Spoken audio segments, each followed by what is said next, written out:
qu'il y ait un petit peu une rechute? Parce que ce genre de blessure en plus, À Marseille, un matin encore saturé de commentaires sportifs, la disparition de Roland Courbis a figé un nom que la France croyait connaître par cœur.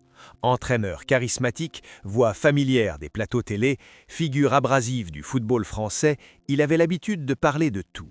Des vestiaires, des défaites, des erreurs, presque jamais de sa famille, et surtout jamais de son fils. Pendant des décennies, ce silence est resté intact. Aucun cliché officiel, aucun témoignage, aucune phrase rapportée. Comme si, derrière l'homme public, une porte était restée fermée, jusqu'à ce jour précis, celui de sa mort. Car c'est après ce départ que, pour la première fois, une autre présence commence à se dessiner, discrète, tardive, troublante.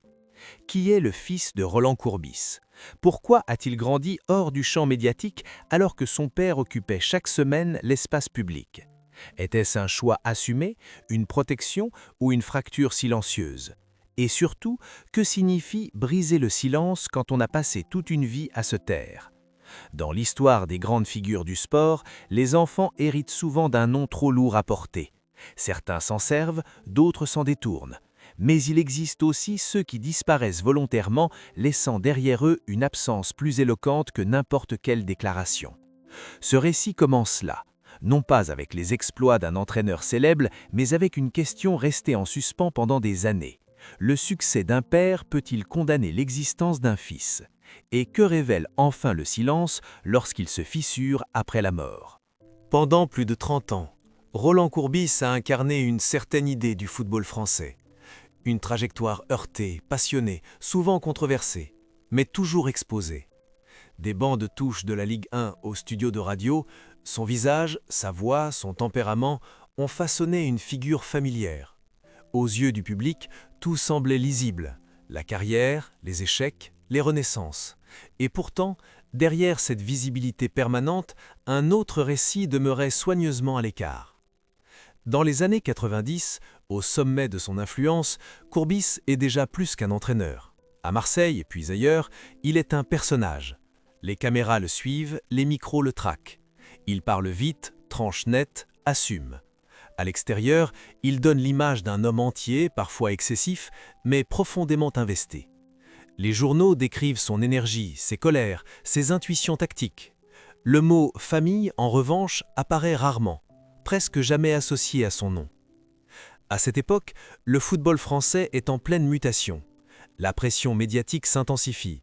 Les entraîneurs deviennent des figures publiques à part entière. Pour Courbis, cette exposition est à la fois une arme et un fardeau. Il y trouve une reconnaissance, mais aussi une surveillance constante. Chaque décision est commentée, chaque défaite amplifiée, chaque phrase disséquée. Dans ce contexte, la frontière entre vie privée et vie publique se rétrécit dangereusement. C'est précisément là que se dessine un premier contraste. Alors que l'homme public se montre omniprésent, l'homme privé se replie. Aucun reportage familial, aucun portrait domestique, aucun récit attendri sur la paternité. Comme si cette part de sa vie devait rester intacte, protégée du tumulte extérieur. Pour certains proches, ce silence n'était pas un oubli, c'était une ligne de conduite. Les années passent. Courbis quitte certains clubs dans la polémique, rebondit ailleurs, traverse des périodes plus sombres. Puis vient le temps de la parole médiatique. À la radio, il analyse les matchs, raconte les coulisses, revient sur ses erreurs. Il se montre plus introspectif. Mais là encore, un angle mort persiste. Le fils n'est jamais mentionné, ni comme soutien, ni comme héritier, ni comme témoin de cette vie agitée. Aux yeux du public, cette absence devient presque invisible. On s'habitue à ne pas poser la question, comme si le silence, répété année après année, avait fini par s'imposer comme une évidence. Pourtant, dans l'ombre de cette carrière publique, un enfant grandit. Loin des tribunes, loin des caméras, loin même du récit officiel. Grandir avec un nom célèbre n'est jamais neutre, mais grandir avec un nom célèbre dont on ne parle jamais peut l'être encore moins, car l'absence de récit laisse place aux hypothèses. Était-ce une volonté du père, une protection face à un monde jugé trop violent, ou au contraire une distance devenue structurelle, presque irréversible? À l'époque où Courbis devient une voix incontournable des médias sportifs, son fils reste un inconnu total. Aucun lien apparent avec le football professionnel, aucun passage remarqué dans les sphères médiatiques. Ce choix, volontaire ou subi, dessine une trajectoire radicalement opposée à celle du père. D'un côté, la lumière crue, de l'autre, l'ombre assumée. Ce contraste nourrit aujourd'hui une interrogation centrale. Comment construire son identité quand le père est partout mais que la relation n'est nulle part? Dans de nombreuses familles de personnalités publiques, les enfants apparaissent tôt, parfois trop tôt. Ici, c'est l'inverse.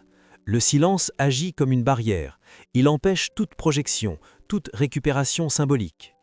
Au fil des années, Courbis se livre davantage sur ses erreurs professionnelles, sur ses regrets de carrière. Il reconnaît des choix contestables, évoque la pression, l'usure mentale. Mais jamais il ne fait le lien avec sa vie de père. Comme si ces deux mondes ne devaient pas se rencontrer, comme si la sphère familiale devait rester hors récit, hors débat, hors analyse. Cette posture intrigue. Elle tranche avec une époque où la mise en scène de la vie privée est devenue courante. Pourquoi refuser ce terrain? Certains y voient une pudeur profonde, d'autres une blessure jamais refermée. Mais sans parole, aucune certitude n'est possible. Le silence devient un personnage à part entière. Il structure le récit autant que les faits connus. Dans ce tableau de gloire et de tumulte, l'image d'une famille unie n'est jamais mise en avant. Ce n'est pas un oubli médiatique, c'est une constante, une absence méthodique. Et c'est précisément cette absence qui, aujourd'hui, après la mort de Roland Courbis, attire l'attention. Car lorsque la figure centrale disparaît, ce qui n'a jamais été dit prend soudain une autre dimension. La période du succès, souvent présentée comme l'apogée d'une vie, peut être aussi celle où se creusent les distances les plus durables. Entre les déplacements incessants, la pression, les choix imposés par la carrière, certaines relations se figent, d'autres s'effacent. Et parfois, ce sont les liens les plus essentiels qui se retrouvent relégués hors champ. Avant le choc de la disparition, il y avait donc cette image presque parfaite.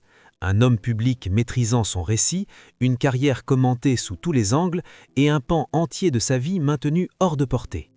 Cette harmonie apparente, faite de contrôle et de silence, allait pourtant être mise à l'épreuve. Car lorsqu'un père disparaît, les silences qu'il a laissés derrière lui ne disparaissent pas avec lui, ils changent simplement de place. Ils passent de l'ombre à la question. Et c'est à cet instant précis que commence la véritable rupture, celle qui transforme une absence en interrogation et un héritage invisible en fardeau possible. La rupture ne commence pas par une déclaration publique. Elle ne débute pas devant une caméra ni dans une interview exclusive.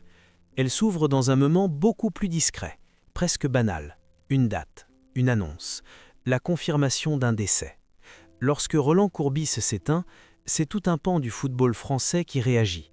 Les hommages affluent, les anciens joueurs saluent un mentor, les médias rappellent ses coups d'éclat, ses excès, ses renaissances. Le récit collectif se remet en marche, bien huilé, presque automatique. Mais derrière ce flot de paroles, une question, longtemps évitée, refait surface avec insistance. Jusqu'alors, le silence autour de son fils avait été accepté comme une donnée immuable. Après la mort, il devient soudainement un vide trop visible pour être ignoré. Dans les jours qui suivent, les journalistes fouillent les archives, relisent les portraits, réécoutent les interviews. Tous constatent la même chose. Aucune trace, aucun mot. Comme si cette relation n'avait jamais existé. Or, l'absence, lorsqu'elle se prolonge, finit toujours par interroger. Le basculement se produit dans ce décalage. D'un côté, un homme dont la vie a été exposée, commentée, disséquée. De l'autre, un fils qui n'a jamais été convoqué dans le récit public. Ce contraste brutal agit comme une fissure. Car la mort ne clôt pas seulement une trajectoire, elle oblige à regarder ce qui n'a pas été transmis, ce qui n'a pas été dit, ce qui n'a pas été partagé. Dans l'intimité, la disparition d'un père est toujours un choc, mais lorsque ce père est une figure publique, le deuil se double d'un phénomène particulier. Il devient collectif. Or, pour celui qui est resté à l'écart toute sa vie, cette soudaine exposition peut ressembler à une intrusion. Le silence, jusque-là protecteur, se transforme en terrain miné. Ce qui frappe, c'est que rien ne filtre immédiatement. Pas de communiqué, pas de présence médiatisée, pas de message relayé. Cette continuité du silence, même après la mort, renforce le mystère. Pourquoi ne pas apparaître maintenant? Pourquoi ne pas saisir ce moment où tout le monde écoute? Est-ce une fidélité à une ligne de conduite ancienne ou le signe d'une fracture plus profonde? Dans les familles de personnalités publiques, le décès agit souvent comme un révélateur. Il met en lumière les héritiers, redistribue les rôles, expose les tensions. Ici, rien de tel. Pas de scène visible, pas de transmission officielle. Cette absence d'image devient en elle-même un événement, car elle va à contre-courant des habitudes médiatiques. Pour comprendre ce point de rupture, il faut revenir en arrière, non pas vers les débuts glorieux, mais vers les périodes les plus instables, celles où la carrière de Courbis vacille, où les controverses s'accumulent, où la pression devient écrasante. Dans ces moments-là, la cellule familiale est souvent mise à rude épreuve. Les déplacements incessants, les échecs publics, les critiques violentes peuvent créer une distance durable. Le football de haut niveau ne laisse que peu de place à la stabilité. Pour un enfant, grandir dans ce contexte signifie apprendre très tôt l'absence, l'imprévisibilité, parfois la solitude.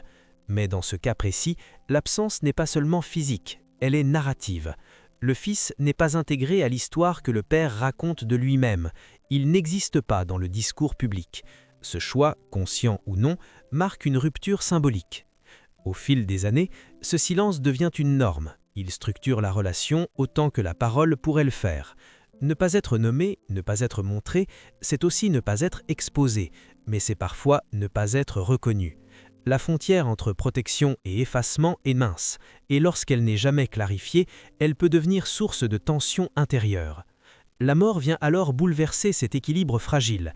Elle ferme définitivement la possibilité d'un dialogue direct. Ce qui n'a pas été dit ne pourra plus l'être entre père et fils. Dès lors, une autre question surgit. Le silence doit-il mourir avec celui qui l'a instauré ou peut-il être repris par celui qui l'a hérité? C'est ici que la notion de briser le silence prend tout son sens. Elle ne signifie pas nécessairement parler publiquement, elle peut aussi désigner un déplacement intérieur.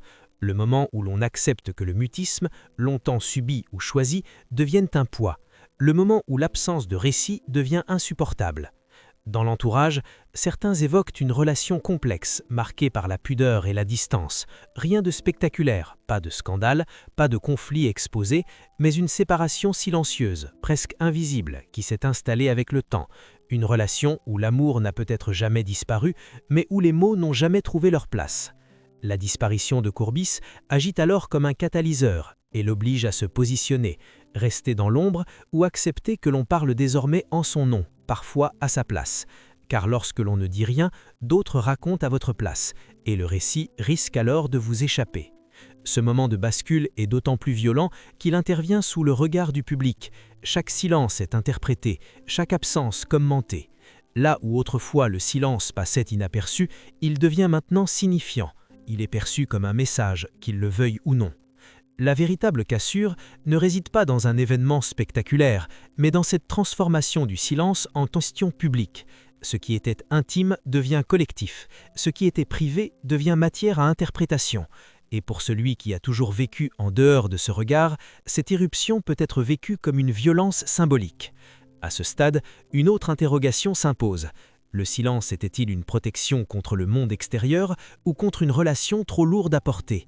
Était-il le fruit d'un accord tacite ou la conséquence d'un éloignement progressif? La mort empêche toute réponse définitive. Elle fige les positions. Ce qui est certain en revanche, c'est que le décès de Roland Courbis ne marque pas la fin de l'histoire. Il déplace son centre de gravité. L'attention se détourne du père pour se tourner vers ce qu'il laisse derrière lui. Non pas seulement un palmarès ou une image médiatique, mais une absence de transmission clairement assumée. Dans cette zone grise, le fils se retrouve malgré lui au cœur du récit, non pas parce qu'il parle, mais parce qu'il ne parle pas. Son silence devient un écho. Il renvoie à celui du père, mais aussi à toutes les questions restées sans réponse. Il devient un symbole d'un héritage ambigu. La cassure est là, dans cette impossibilité de combler le vide autrement que par l'interprétation, dans cette tension entre le besoin de comprendre et le droit de se taire. La mort a fermé une porte, mais elle en a ouvert une autre, celle de la vérité intime, plus complexe, plus fragile, qui ne se livre jamais entièrement. C'est à partir de cette rupture que la quête de sens s'intensifie, car derrière l'homme public célébré, il reste un homme privé, et derrière cet homme privé, un fils confronté à un héritage qu'il n'a jamais revendiqué. La suite du récit ne portera plus sur la carrière ou les exploits, elle s'enfoncera dans les zones plus profondes, là où le silence n'est plus la protection, mais une question à laquelle il faudra bien, un jour ou l'autre, faire face. La vérité dans cette histoire n'apparaît jamais comme une révélation brutale. Elle se glisse lentement, presque à contre-cœur, entre les lignes d'un silence ancien. Pour comprendre ce qui s'est réellement joué entre Roland Courbis et son fils, il faut abandonner l'idée d'un secret spectaculaire. Il n'y a ni scandale exposé, ni confession tardive. Il y a autre chose, une mécanique plus sourde, plus intime, plus dérangeante aussi. Car derrière l'image publique d'un homme sûr de lui, capable de commenter chaque action sur un terrain, se cache une réalité plus fragile. Le football de haut niveau ne forge pas seulement des carrières, il façonne des caractères, il impose des priorités, il exige une disponibilité totale. Et dans cette exigence, certaines dimensions de la vie deviennent secondaires, parfois malgré soi. La paternité, dans ce contexte, n'est pas toujours un rôle choisi. Elle est souvent reléguée à l'arrière-plan, comprimée entre les entraînements, les déplacements, la pression des résultats. Pour un entraîneur comme Courbis, dont la trajectoire a été marquée par des hauts spectaculaires et des chutes tout aussi publiques, la survie professionnelle a longtemps primé sur tout le reste. Ce n'est pas une accusation, c'est un constat partagé par de nombreux acteurs de ce milieu. La vérité commence peut-être là, dans cette hiérarchie implicite des urgences. Être performant, être présent, être visible. Le reste attendra. Et parfois, le reste attend trop longtemps. Pour un enfant, cette absence répétée ne se mesure pas en jours ou en kilomètres. Elle se mesure en moments manqués, en silence prolongé, en occasions qui ne reviennent pas. Avec le temps, l'absence cesse d'être une exception. Elle devient une norme. Et cette norme façonne une manière d'être au monde. Ce que peu de gens perçoivent, c'est que le silence n'est pas toujours le signe d'un conflit. Il peut être le résultat d'une adaptation. Lorsqu'un enfant comprend très tôt que certains sujets ne sont pas accessibles, il apprend à ne plus poser de questions. Il apprend à exister en marge du récit dominant, à se construire ailleurs. Dans cette famille, la célébrité du père n'a jamais été utilisée comme un levier. Elle n'a pas servi de tremplin. Elle n'a pas été revendiquée. Ce refus apparent n'est pas anodin. Il suggère une volonté claire, ne pas être défini par ce nom, ne pas être réduit à une filiation médiatique. Mais cette volonté est-elle née d'un choix libre ou d'une nécessité psychologique? C'est ici que la vérité se complexifie, car refuser l'héritage peut être une forme de liberté, mais cela peut être aussi une manière d'échapper à une attente trop lourde. Porter le nom d'un homme public, c'est accepter d'être constamment comparé, interrogé, parfois jugé sans avoir rien demandé. Pour certains, cette pression est stimulante, pour d'autres, elle est paralysante. Dans le cas présent, tout indique une stratégie d'effacement maîtrisée. Pas de revendication, pas de mise en scène, une existence tenue à distance du regard public. Cette posture, souvent interprétée comme une indifférence, peut en réalité masquer une grande lucidité, celle de comprendre que l'exposition médiatique n'apporte pas toujours la reconnaissance espérée, qu'elle peut aussi voler quelque chose d'essentiel, la possibilité d'être simplement soi. La vérité, c'est aussi celle d'un homme public qui a peut-être sous-estimé l'impact de sa trajectoire sur ceux qui l'entouraient, non par manque d'amour, mais par excès de responsabilité ailleurs.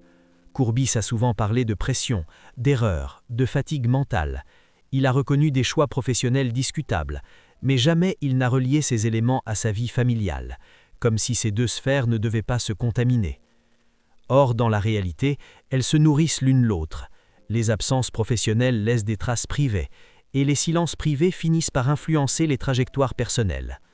L'enfant, dans cette équation, se retrouve à porter un héritage paradoxal, d'un nom connu mais jamais partagé, d'une histoire omniprésente mais jamais racontée de l'intérieur. Après la mort du père, cette vérité latente devient plus difficile à ignorer, non parce qu'elle est révélée, mais parce qu'elle met plus contenu. Le silence, autrefois discret, devient une question adressée à tous. Pourquoi n'y a-t-il rien? Pourquoi aucune trace? Pourquoi cette absence totale de récit filial? La réponse n'est pas unique, elle se situe à la croisée de plusieurs facteurs. La culture du milieu sportif, peu incline à l'introspection familiale, la génération de Courbis, formée dans un contexte où la pudeur émotionnelle était valorisée, et peut-être aussi une conception de la paternité fondée sur la protection par l'effacement. protéger en taisant, protéger en éloignant. Cette logique, fréquente chez les figures publiques, part souvent d'une bonne intention, mais elle produit des effets ambivalents.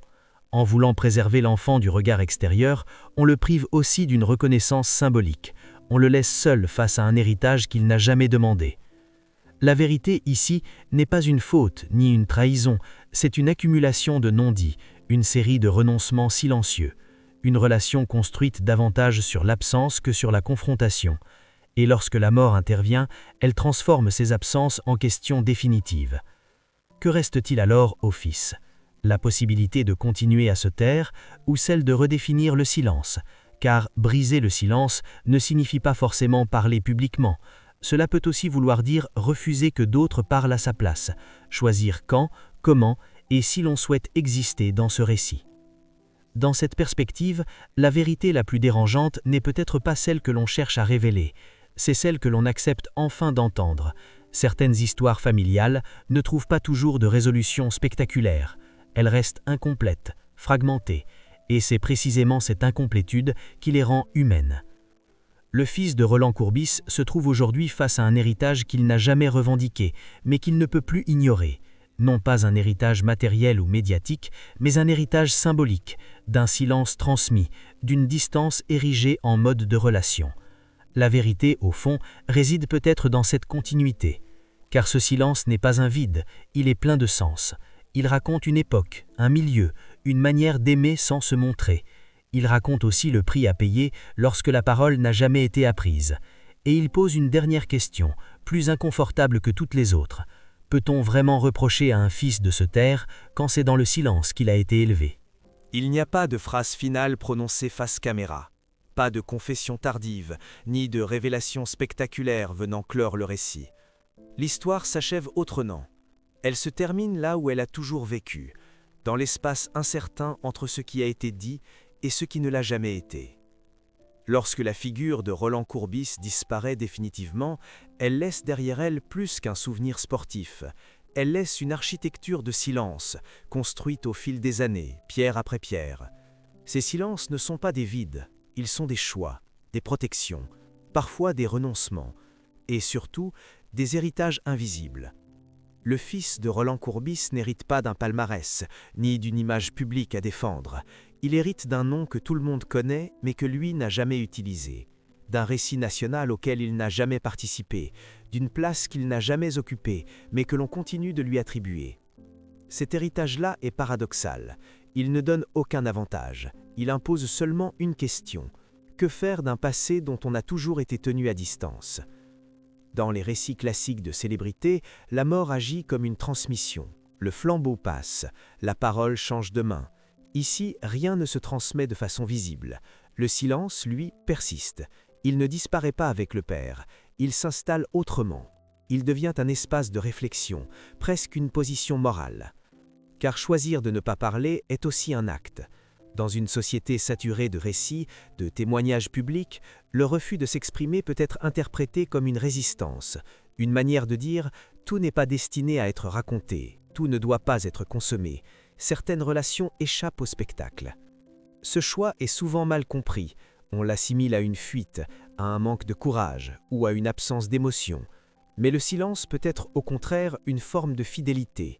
Fidélité à une histoire qui n'a jamais été médiatisée, fidélité à une relation qui, même imparfaite, ne s'est jamais construite sous le regard des autres. La question centrale posée au début de ce récit trouve ici un écho plus nuancé. Le succès d'un père est-il un cadeau ou un fardeau pour un fils ? Dans ce cas précis, il semble avoir été les deux à la fois. Un cadre imposant mais jamais investi, une présence écrasante mais lointaine, une renommée qui n'a pas ouvert de porte, mais qui en a peut-être fermé certaines. Il serait tentant de chercher un responsable, de désigner le milieu, la carrière, l'époque, mais la réalité est plus complexe. Les trajectoires humaines ne se résument pas à des fautes claires ou à des intentions malveillantes. Elles sont faites d'ajustements successifs, de décisions prises dans l'urgence, de silences acceptés faute de mieux. Ce qui demeure, c'est une leçon discrète sur la célébrité et ses angles morts. Être vu de tous ne signifie pas être vu par ceux qui comptent le plus. Être entendu publiquement ne garantit pas d'avoir su parler dans l'intimité.